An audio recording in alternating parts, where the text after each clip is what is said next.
नमस्कार, बहुत स्वागत है आप सभी का। आप देख रहे हैं IBC 24। मैं हूं आपके साथ आकांक्षा पांडे।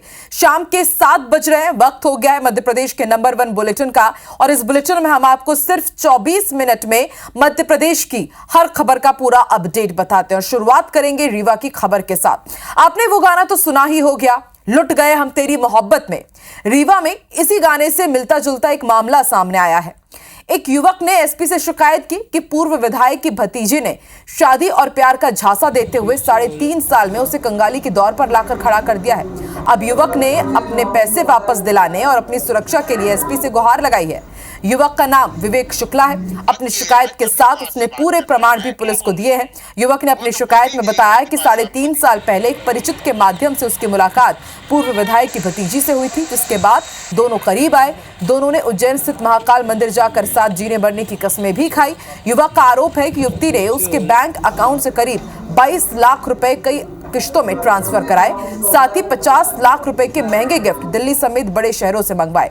और अब जब युवती को यह लगने लगा कि वो कंगाली के दौर पर जा पहुंचा है, तो उसने किनारा करना शुरू कर दिया। अब वो शादी करने से भी इनकार कर रही है। इतना ही नहीं, युवक ने यह भी आरोप लगाया कि पूर्व विधायक के भाई उसे जान से मारने की धमकी दे रहे हैं, जिसकी ऑडियो रिकॉर्डिंग भी उसने पुलिस को सौंपी है। सुनिए युवक की कहानी उसी की जुबानी। उन्होंने हमसे झांसा देकर लगभग 22 लाख रुपए अपने अकाउंट पर्सनल में लिया है। लगभग 165 बार में पैसे दिए गए हैं।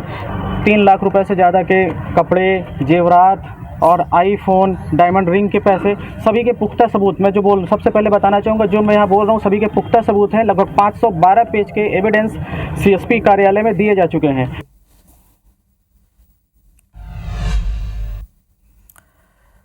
इस पूरे मामले के सामने आने के बाद अब पुलिस अधिकारी भी चकरा गए हैं। एसपी विवेक सिंह क्या कह रहे हैं, सुनिए। और अपना कथन और वक्तव्य भी उसमें दिया है। अभी इसमें हमको जो दूसरा पक्ष है उसका भी कथन लेना है और इसमें विधिक राय की बहुत आवश्यकता है, क्योंकि इस तरह का ये केस कहीं पे हमारी जानकारी में नहीं है कि इस तरह का कोई केस हुआ। तो उसमें विधिक राय कि क्या इसमें कोई वैधानिक प्रोविजंस होंगे जिसमें कुछ हम FIR वगैरह या कोई वैधानिक कार्रवाई कर सकते हैं। उसको देखते हुए विधिक राय के अनुसार इसमें आगे की कार्रवाई की जाएगी।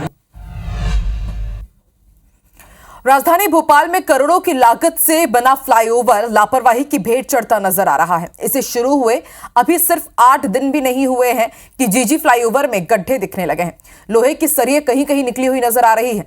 सबसे लंबा फ्लाईओवर अंबेडकर सेतु बनकर तैयार हुआ। 23 जनवरी को ही सीएम डॉक्टर मोहन यादव ने इस फ्लाईओवर का उद्घाटन किया था।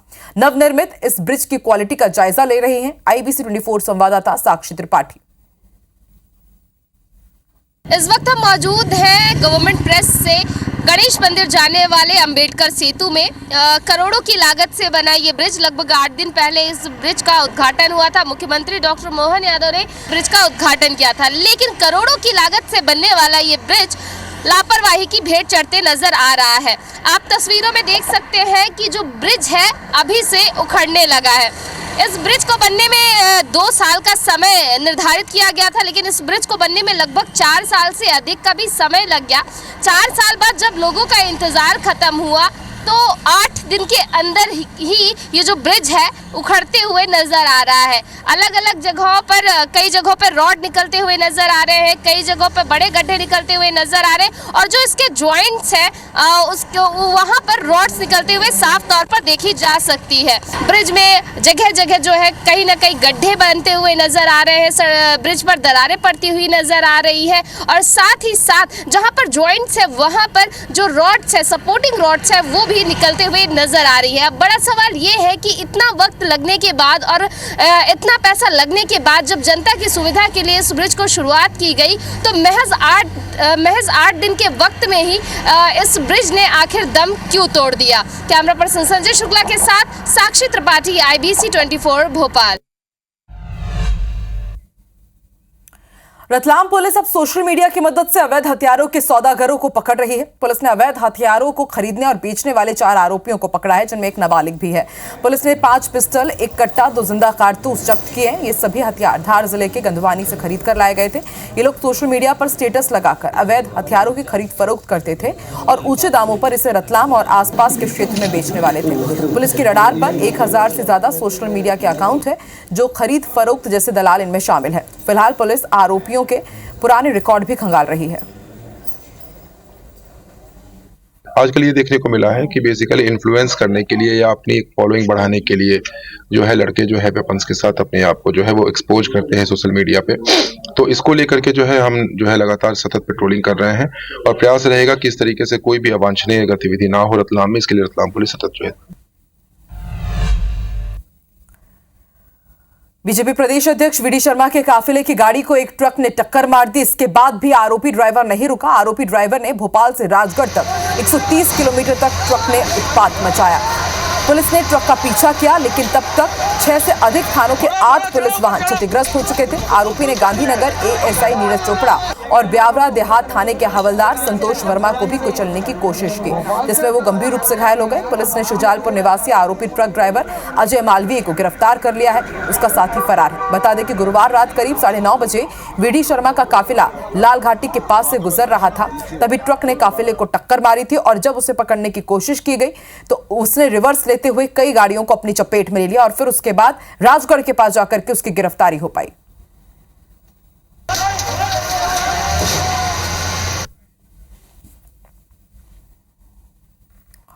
तो तस्वीर आपको दिखा रहे हैं। बीजेपी के प्रदेश अध्यक्ष वीडी शर्मा का काफिला हादसे का शिकार हुआ। बताया जा रहा है कि यहां पर एक ट्रक ने तेज रफ्तार का इतना कहर बरपाया कि एक या दो नहीं, उनके काफिले की 8 गाड़ियों को कुचलता हुआ वो आगे बढ़ गया और जब दूसरे पुलिस वाहन ने उसे रोकने की कोशिश की, आरोपी को पकड़ने की कोशिश की, तो वो राजगढ़ तक इसी तरह फुल स्पीड में भागता गया, कई गाड़ियों को अपनी चपेट में लिया। ऐसे में अब सवाल ये उठ रहा है कि साजिश है या फिर हादसा। आरोपी को तो गिरफ्तार कर लिया गया, लेकिन उसका जो साथी है वो फरार है।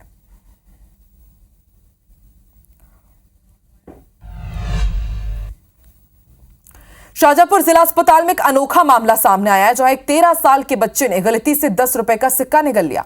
घटना देर शाम की है, जब वो दुकान से सामान लेकर घर वापस लौट रहा था। परिजनों ने बताया कि जब उन्हें यह पता चला तो वो तुरंत बच्चे को जिला अस्पताल लेकर पहुंचे। डॉक्टर्स ने पहले बच्चों का एक्सरे कराया, जिसमें उसके सीने में सिक्का फंसा हुआ दिखाई दिया। डॉक्टर सचिन नायक और डॉक्टर गोविंद पाटीदार सहित 3 डॉक्टर्स ने बच्चे का इलाज किया। डॉक्टर्स की टीम ने काफी मशक्कत के बाद बच्चे के पेट से सिक्का निकाला। इसमें डॉक्टरों को लगभग 3 घंटे का समय लगा। बच्चा भी ठीक है और उसे उपचार के बाद घर भेज दिया गया है। कल मेरे द्वारा इमरजेंसी मेडिकल ऑफिसर से बात करके उसकी लोकेशन देखने के लिए एक्सरे एडवाइस किया गया। एक्सरे में देखा कि शायद वो इजोफेगस में है, जो सांस की नली में नहीं था। तो इसके लिए मेरे द्वारा कोशिश की गई कि अगर इजोफेगस में तो उसको मैं एक बार अपनी कोशिश कर सकता हूँ और उसको निकाल सकता हूँ। और कोशिश में अच्छे मन से की गई थी, तो निसंदेह हमें कामयाबी मिली और बच्चे का सिक्का हम निकालने में कामयाब हुए। तो एक अजीबोगरीब मामला सामने आया है शाहजहांपुर में, जहां पर एक बच्चे ने खेल खेल में 10 का सिक्का निकल लिया और फिर कड़ी मशक्कत के बाद डॉक्टर्स ने उस सिक्के को बच्चे के पेट से निकाला।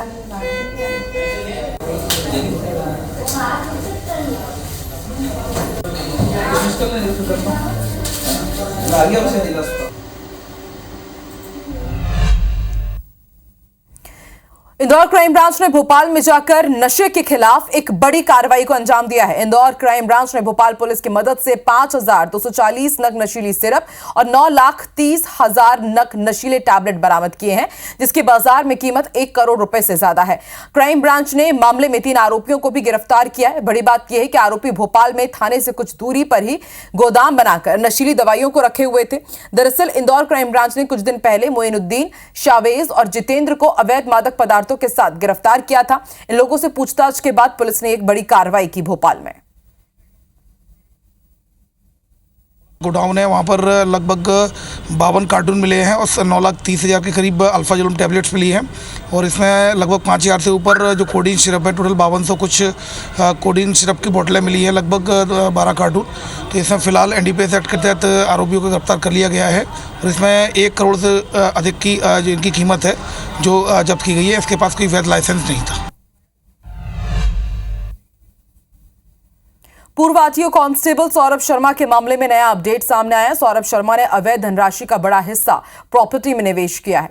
उसने खुद को इन संपत्तियों के मालिकाना हक से दूर रखने के लिए चेतन और शरद जायसवाल समेत रिश्तेदारों के नाम करोड़ों की प्रॉपर्टी खरीदी थी, चेतन के नाम पर लगभग 150 करोड़ रुपए की प्रॉपर्टी खरीदी गई। 8 बेनामी कंपनियों में चेतन शरद के जरिए करोड़ों का निवेश किया गया। बताया जा रहा है कि सौरभ ही चेतन गौर को ग्वालियर से भोपाल लेकर आया था। लोकायुक्त की छापेमारी में उसके घर और कार्यालय से 50 से ज्यादा प्रॉपर्टी के दस्तावेज बरामद हुए।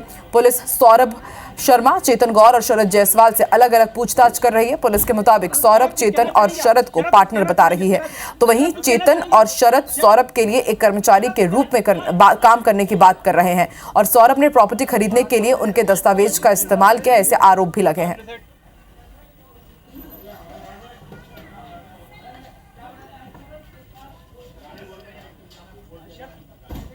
शरद कुछ कहना चाहेंगे आप? शरद कुछ कहना चाहेंगे? शरद कुछ कहना चाहेंगे आप?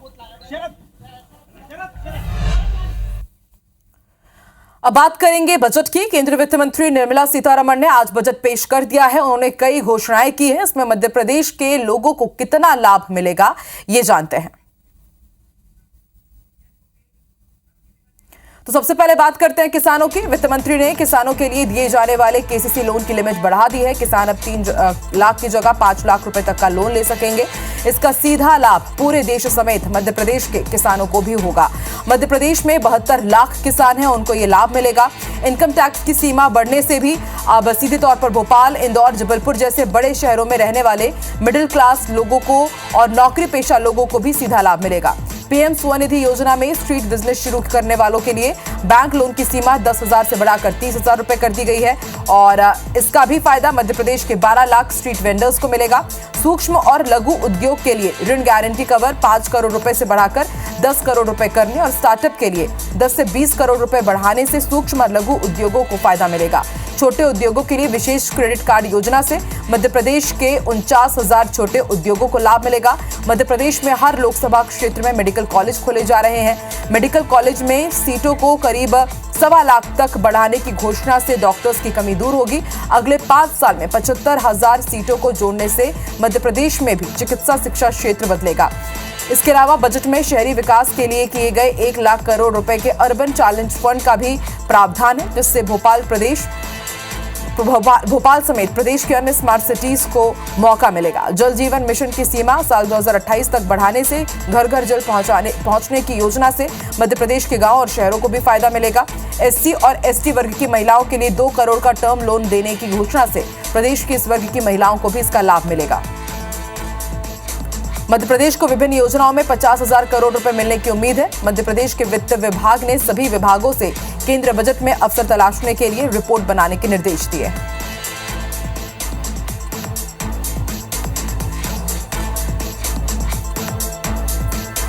और बजट आने के बाद नेताओं के रिएक्शन भी आने लगे हैं। सीएम डॉक्टर मोहन यादव ने केंद्रीय बजट को लेकर एक्स पर पोस्ट किया।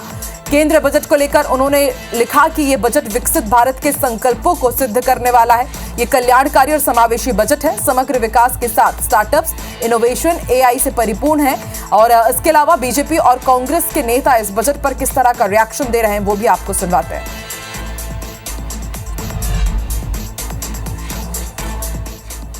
मेडिकल में 75,000 सीटें 5 वर्ष के अंदर हम बढ़ाएंगे, तो वहीं आईआईटी के अंदर भी 75,000 सीटें बढ़ा करके ऐतिहासिक कदम इस बजट के माध्यम से हमारी सरकार ने लिया है। कृषि के क्षेत्र में प्रधानमंत्री धन धान योजना के माध्यम से 1 करोड़ 70 लाख लोगों को जो लाभान्वित होंगे, 100 जिलों के अंदर योजना शुरू होगी। रिसर्च के क्षेत्र में, एग्रीकल्चर में बड़ी सौगातें इस बजट के माध्यम से मिली है, इसलिए ऐतिहासिक बजट है। हमारे नौजवानों के लिए भी उन्होंने जो स्टार्टअप के लिए 10 करोड़ से बढ़ा करके 20 करोड़ की राशि जो की है, वो बहुत बड़ा काम सरकार ने किया है। और 12 लाख तक, 7 लाख से बढ़ा करके 12 लाख तक की इनकम वालों के लिए इनकम टैक्स नहीं लगेगा। इसमें मध्यम वर्ग के हमारे लाखों लोगों को इसका लाभ मिलेगा। नरेंद्र मोदी जी ने आज बजट पास किया देश का। हमारे दो का बजट, केवल उद्योगपतियों का बजट। कोई गरीब आदमी के लिए, कोई किसान के लिए, कोई मिडिल क्लास के लिए 12 लाख कमाओ, हम छूट देंगे। 12,000 रुपए रोज हर महीने का कर्ज आ रहा है भाई, कमाएगा कौन? ये हालत है कि देश 270 लाख करोड़ के कर्जे में चला गया। इस बजट में भाषणबाजी तो बहुत हुई, लेकिन मैं इसको चुनावी बजट के रूप में कहना चाहूंगा। एक चुनावी बजट है, और चुनावी बजट इसलिए है क्योंकि जिन राज्यों में चुनाव है, जैसे कि बिहार का उदाहरण ले लीजिए, तो बिहार में जो बजट दिया तुलनात्मक रूप से सबसे ज्यादा दे दिया। तो एक चीज इससे बिहार के लोगों में भी संदेश जाना चाहिए कि बीजेपी सिर्फ आपसे चुनाव तक का साथ है, चुनाव के बाद ये आप लोगों को पीठ दिखा देगी ये पार्टी। तो राजनीतिक प्रतिक्रियाएं आपने सुनी, खबर तो आपने देख ली। अब जानते हैं खबर की खबर क्या है। ज्यादा जानकारी के लिए भोपाल से जुड़ रहे हैं हमारे संवाददाता दुष्यंत पराशर। दुष्यंत, आज देश का बजट पेश हो गया है और देखा हमने कि किस तरह से सीएम डॉक्टर मोहन यादव इसकी तारीफ कर रहे हैं, भाजपा नेता मंत्री इसकी तारीफ कर रहे हैं, लेकिन कांग्रेस इस पर निशाना साध रही है। हमारे दो का बजट इसे बता रही है। ऐसे में जनता भी जानना चाहेगी कि आखिर मध्य प्रदेश को इस बजट से सीधे तौर पर क्या मिला है।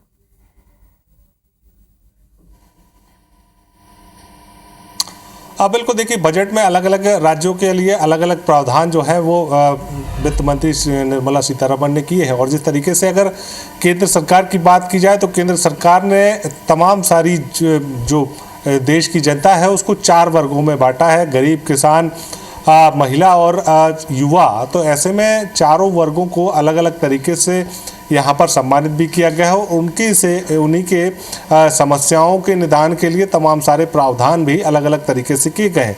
बात अगर मध्य प्रदेश के सीधे तौर पर लाभ की बात की जाए तो मध्य प्रदेश को जिस तरीके से बड़ी संख्या में किसान मध्य प्रदेश में निवासरत हैं, तो 75 लाख किसानों को यहाँ पर सीधे तौर पर लाभ इस पूरे प्रावधान से होगा। जिस तरीके से किसानों के क्रेडिट कार्ड की जो लिमिट है वो बढ़ाई गई है, 5 लाख तक कर दी गई है। तो ऐसे में किसानों को सीधे तौर पर इससे लाभ होगा और किसान जो है सीधे तौर पर किसानी को लाभ का धंधा बनाने की जो बात मोदी सरकार और मध्य प्रदेश की बीजेपी की सरकार लगातार कहती हुई नजर आई है, तो उसको यहाँ पर आगे बढ़ाया गया है। साथ ही साथ अगर युवाओं की बात की जाए तो युवाओं की जो लगातार स्टार्टअप्स की बात की जाए, सरकार लगातार इस बात को प्रोत्साहन देती हुई नजर आती है कि लोग नौकरी करने के बजाय उद्योगों की स्थापना करें, नए नए उद्योग खेलें, नए नए तरीके से काम करें, व्यवसायी बने, व्यवसाय करें। तो उसके लिए स्टार्टअप्स के लिए यहाँ पर 10 करोड़ से राशि बढ़ाकर 20 करोड़ कर दी गई है। जो लोग स्टार्टअप करेंगे तो उनके लिए कहीं ना कहीं सीधे तौर पर इससे लाभ होगा।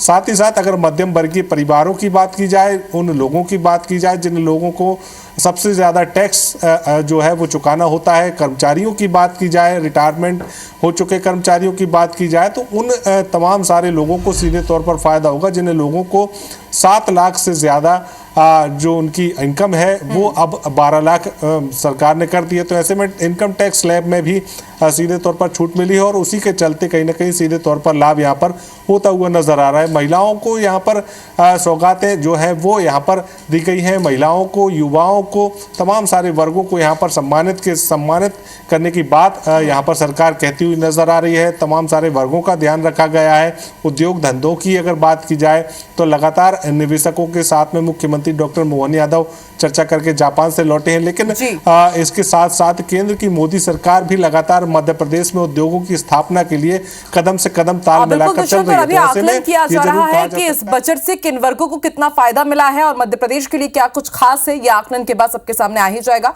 बहुत शुक्रिया अपनी जानकारी के लिए दुष्यंत। तो न्यू टैक्स रिजीम के तहत अब 12 लाख रुपए तक की कमाई टैक्स फ्री हो गई है, जिससे भोपाल की जनता और व्यापारियों ने इस राहत पर बजट की तारीफ की है। सुनते हैं। बजट पेश किया गया है, कैसा लगा आपको बजट? इस बार का बजट पिछले के मुकाबले बहुत ज़्यादा अच्छा आया है। जो इसके अंदर पहले 10 लाख का था, इन्होंने 12 लाख करा हुआ है। जिसके अंदर मिडिल क्लास फैमिली उसके अंदर ज़्यादा बेहतर रहेगा वो। और जो इलेक्ट्रॉनिक प्रोडक्ट के अंदर उन्होंने पहले जो बजट पेश किया था उसके अंदर बहुत ज़्यादा टैक्स था, इस बार उसके अंदर भी बहुत ज़्यादा छूट मिली हुई है। बजट इस बार बहुत अच्छा आया है। जो मीडियम कस्टमर थे हमारे, उनको टैक्स में रिबेट भी मिली है और दूसरा जो मीडियम जनता है उनको भी टैक्स में रिबेट मिली है। और इसके सिवा जो मोबाइल सस्ते हुए तो मोबाइल की बिक्री में भी फ़र्क पड़ जाएगा। ये बजट तो हम लोगों के लिए बहुत ही अच्छी न्यूज़ लेके आया है, क्योंकि जहाँ तक पिछले साल थी बजट की लिमिट थी महिलाओं के लिए 10 लाख तक की थी, तो लेकिन अब उसको लिमिट को बढ़ा के 12 लाख कर दिया है। तो ये हम सब के लिए, महिलाओं के लिए तो बहुत ही खुशी की बात है। नंबर ऑफ IITs में इंक्रीज़ कर रहे हैं, वो अच्छी बात है। और उसमें सीट्स भी बढ़ाई जा रही हैं, तो स्टूडेंट्स के हालात देखते हुए और हमारे एक्सीलेंस की भी कोई कमी नहीं है, तो ऑब्वियसली सीट्स बढ़ने चाहिए। मैं मध्य प्रदेश स्टेट गवर्नमेंट से मैं कहना चाहूँगी कि इसमें हमारे जो जो गरीब लोग हैं, जो सिलेंडर वगैरह के दाम जो हमेशा बढ़ते जा रहे हैं, उसको कम किया जाए। दमोह के क्रिश्चियन कॉलोनी में 12 नाबालिग मासूम बच्चों के मामले में पुलिस ने एफआईआर दर्ज कर लिया। बाल कल्याण समिति की रिपोर्ट पर कोतवाली पुलिस ने धर्म परिवर्तन और मानव तस्करी समेत विभिन्न धाराओं में मामला दर्ज किया है। दरअसल बुधवार की रात यहां पुलिस और बाल कल्याण समिति की टीम ने छापेमार कार्रवाई की थी, जिसमें 12 नाबालिग मासूम बरामद हुए थे। वहीं मकान मालिक ने ऐसे कोई भी दस्तावेज पुलिस को मुहैया नहीं कराए थे ताकि पता लग पाए कि आखिर ये बच्चे कहां से आए हैं। इन सभी बच्चों को ईसाई धर्म की शिक्षा दी जा रही थी, जिसके प्रमाण के रूप में ईसाई धर्म से जुड़ी कई पुस्तकें भी मिली है। मामले में 2 लोगों के खिलाफ एफआईआर दर्ज हुई है।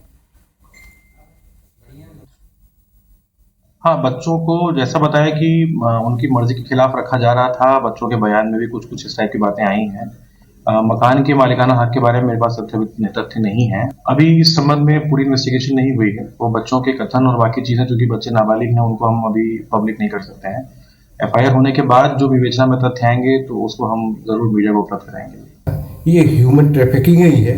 आपने इस प्रकार के बच्चे जिन भीख मांग रहे थे, अज्ञात थे, जिनका परिवार नहीं था, उनको बाल कल्याण समिति के समक्ष पेश करना था और उनको होम्स में भेजना था। आपने बच्चे को कहाँ भेजा, कहाँ नहीं भेजा, आप नाम तक नहीं बता रहे हैं। ये ह्यूमन ट्रैफिकिंग ही है। और मध्य प्रदेश के बुलेटिन में इतना ही। आप नमस्कार।